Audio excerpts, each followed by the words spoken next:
Hi, I'm Edwin Wendler, and you're listening to The Movie Raid.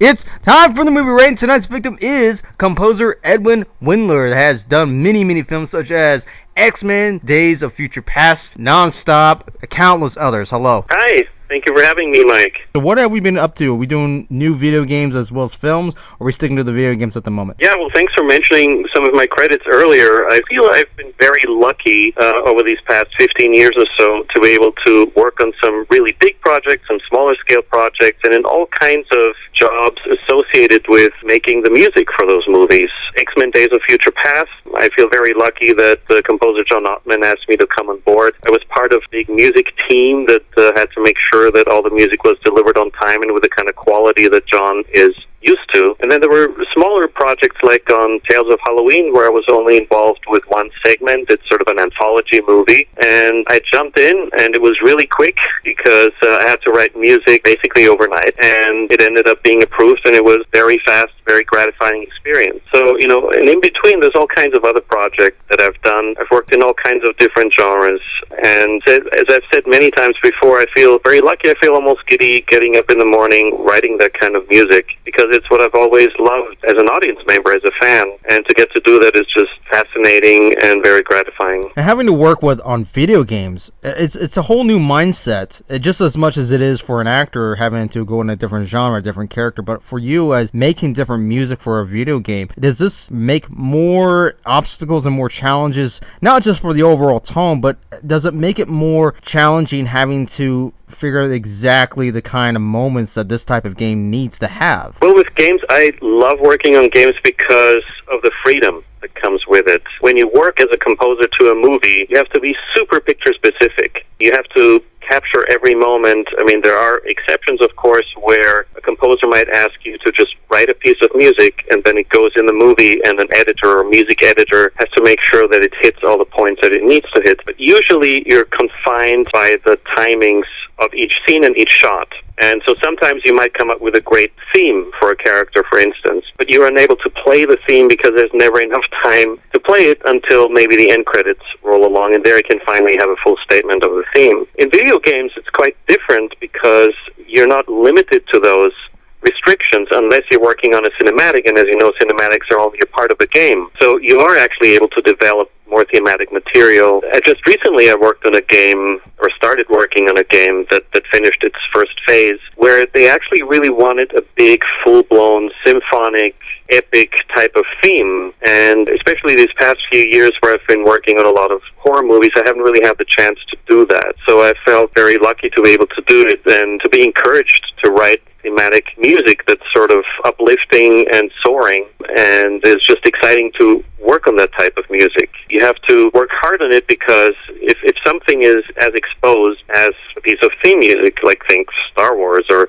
any big theme that comes to your mind, it takes a while because everyone has to be happy with it. It's such an important part of the identity of a game or of a movie that everyone needs to feel strongly that this is the right approach for the game. So it took a little while to get there, but in the end everybody was super happy, and it's just exciting for me. As I said, the freedom that some games give you. Sometimes I might get a verbal description of an environment or of a character, and then they basically say, go. Here's the description of an environment. We might show you one image, an early rendering of a character. We tell you their backstory really quickly, and then just go and write an interesting piece of music. So there's a lot of freedom that comes with games, things that I can explore. Also in terms of instrumentation, the games that I've been working on are produced in China, and sometimes that's part of what is the requirement, meaning the client will ask, well, we want something that is at least acknowledging a Chinese musical background, inclusion of traditional Chinese instruments. Or they might go, no, we've had enough of that. Now let's do something that's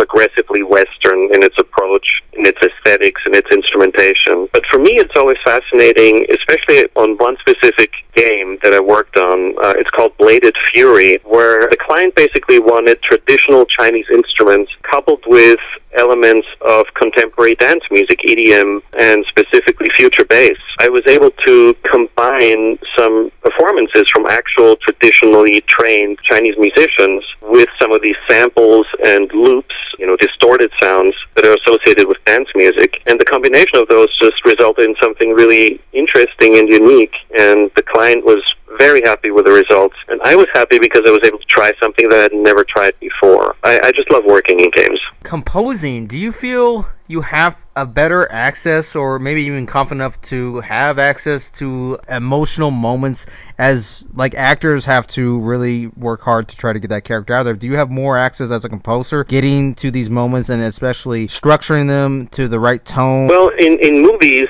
it's all about the emotions, of course. It's about character, it's about story. And as an actor, it's interesting that you mentioned that as an analogy, because I often tell directors, don't, or try to not talk in musical terms, as in, hey, I want, a major scale here, or I want to hear a trumpet here, or a bassoon solo there. To me, it's much more helpful if they talk to me as though I was an actor. Talk about emotions, talk about the flow of the scene, about what you want to emphasize, or what kind of red herring you want to throw out with the music, or how subtle you want the music to be, how in your face you want it to be. And so actors have to create that emotion in the moment, of course. We as composers have much more time figuring that out, because the creation of a piece of music is much slower than a live performance from an actor in front of a camera. So we sometimes obsess over just picking the right sound or the right combination of sounds to give you that kind of effect that you want, or that the director wants. It's a different approach, but I think it's all part of the same kind of puzzle that you have to put together to create what we then understand to be a final movie. Do you think expressionism in composing, especially today's cinema, can be a little bit too contemporary to an extent? I would say it depends on the project, which is sort of the easy way out of answering that question. I think the best advice that I've gotten is that when you start working on a movie, or even before then, when you try to get a job as a composer on a movie, you need to understand as much about the world that that movie inhabits as is possible. So you need to learn about the characters, about the story, about the people that work on this project. What are their sensibilities? What are their preferences in terms of music, in terms of musical styles or genres? And then you have to tune into that and create something within that world. Sometimes music can be super, super subtle. Like in one case, I remember Carter Burwell working on No Country for Old Men, where some of the music was just a tone. It was basically a sine wave, the most basic thing you can have in electronic music. Something that's just there, sitting on the same pitch over an extended period of time, slowly builds, and maybe you introduce one or two other elements, so that you're almost, as an audience member, unaware that there's any music playing there, but it does something to you subliminally, and it is almost as important as a piece of music that will play loudly, for instance, over a montage scene where there's no dialogue. But getting emotions across, if music does it, it sometimes can also be, I want to say, maybe an obstacle to what the filmmaker is trying to do, because sometimes the music can sound like it's trying too hard, and you want to avoid that at all costs.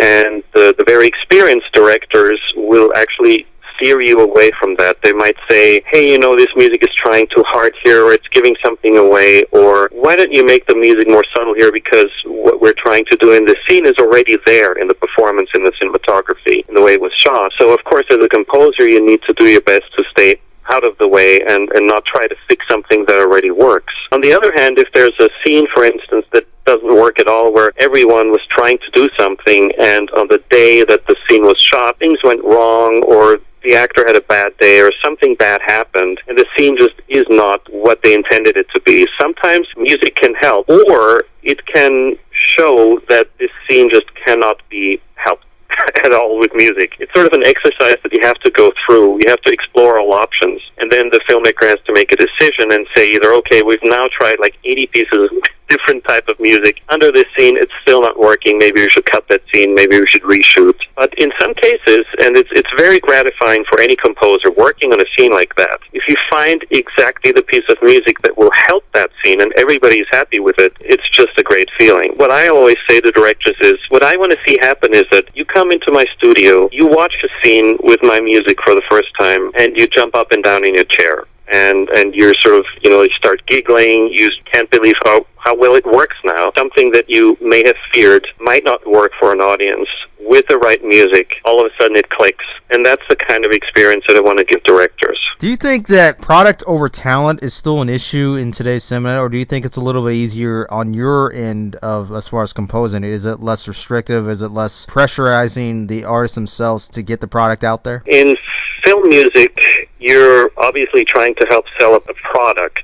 I would differentiate between two types of music. It's a comparison that's probably best illustrated with trailer music. You know, when you see a trailer, the purpose of the music is to get you excited. It is to sell you something. It is to make you want to go buy a movie ticket or instantly stream it or rent it or whatever. Whereas if you work within a narrative, and especially if it's a longer narrative that you can develop in a TV series, for instance, there's a different approach to it. It becomes much more about character and about the subtleties and the nuances. You have more time because the person watching is already tuned in, and hopefully they've already committed to watching it all the way to the end because some interesting things have happened that will keep their attention. So you get more time to explore the more subtle things and the psychological things and the emotional things that you just don't have time in trailer music, for instance. But of course there are moments in big movies especially, or in high concept movies, where the music has to sell a product. And for me personally, the way I try to make it exciting is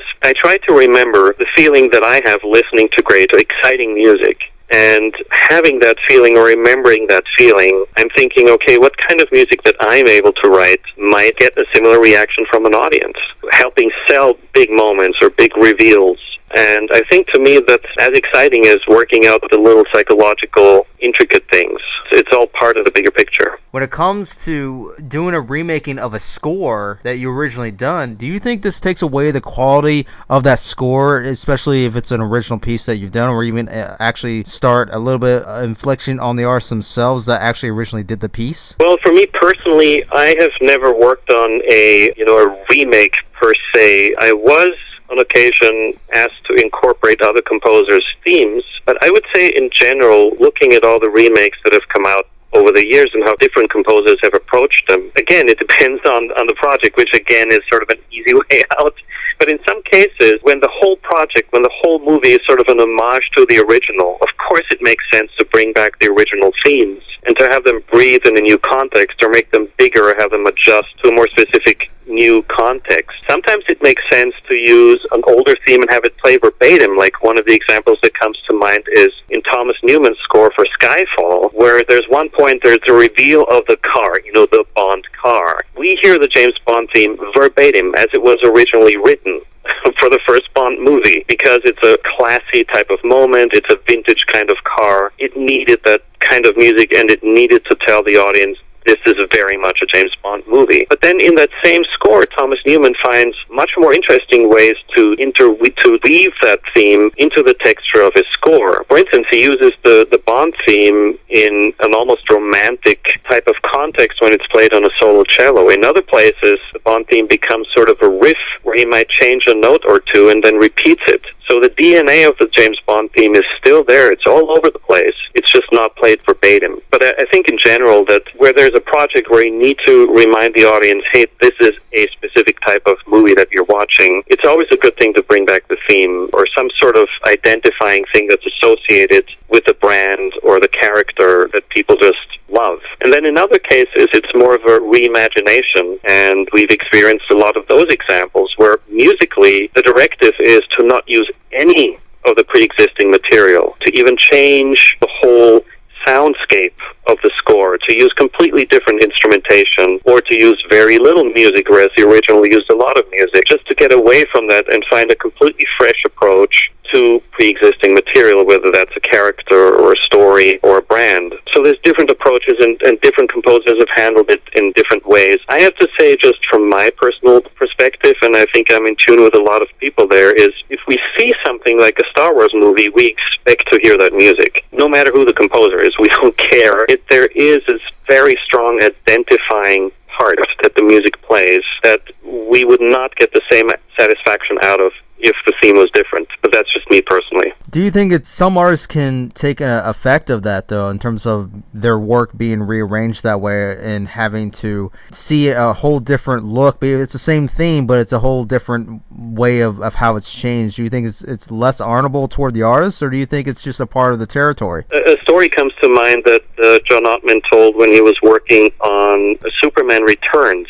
Because it was a Superman movie, the theme had to be used, and initially in the main titles the theme is used verbatim. I think they might have changed a couple of measures here and there, or may have extended a section or shortened a section, but it's basically intact. But then later on, it's basically John Ottman working on his own, trying to incorporate the theme, and he tells a story that he feels like the ghost of John Williams was haunting him, even John Williams was very much alive. But it weighs on you, the responsibility, will I get this right kind of thing. And, sometimes that can be a little crushing, but in most cases, composers have dealt with it in a way where they say, okay, let's just forget about the pressure and try to create, as in any other project, the right type of music for this scene, and sort of take baby steps, and hopefully it'll all be approved in the end, and hopefully audiences will love it. In some cases, you can have pre-existing material, and no matter how many times you incorporate or try to incorporate it, people might not notice, and then they're disappointed, and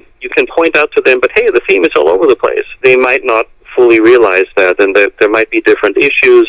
For instance, the mix might not be very complementary to the music, so they might not be able to hear what they were expecting to hear. But all you can do as a composer is just try to do your best work and follow directives and have fun in the process. Go ahead and plug in any websites or any projects that you have released that we can check out right now. Well, my website is edwinwendler.com. That's EdwinWendler.com. I made an effort to make the website very music intense, so you can go to the product page or the album page and you can listen to samples of my music. There's a little bit of biographical information there, but as composers, we want to be able to just say, hey, listen to my work, and then get excited about that. Most of us don't really want to push out ourselves out front and say, this is my personality, I hope you like me. We sort of hide behind our work. I'm kind of the same way, although I do understand that we on social media have to present the way we are as people, because that's a huge reason why we tend to get hired. A big topic of discussion is always what makes an agent or a manager interested in a composer, and also what makes them hireable, what makes them desirable to people looking for composers. And the answer is always it's the personality. It's because you have to spend, as a director and producer, you have to spend a lot of time with that individual, and it better be a pleasant time. So oftentimes it's not really about the quality of the music, and I always say to composers that it's much better to have a mediocre piece of music associated with something everyone loves than to have the greatest piece of music ever written associated with something nobody has ever seen. That's unfortunately the reality of it. But of course your goal should always be to write the best type of music, no matter what the project is, no matter what the scale of it is, no matter how much you're getting paid. All of that doesn't matter. What matters is it's your name that's associated with the music that goes into the project, and you better put your best foot forward. And I always say that I treat every project as though it could be my last. I want to give it my all. I want to make everybody happy in the process. Sometimes I might fail, but at least I'm able to say that I gave it my best shot. But there you have it, everybody. That is composer Edwin Wendler.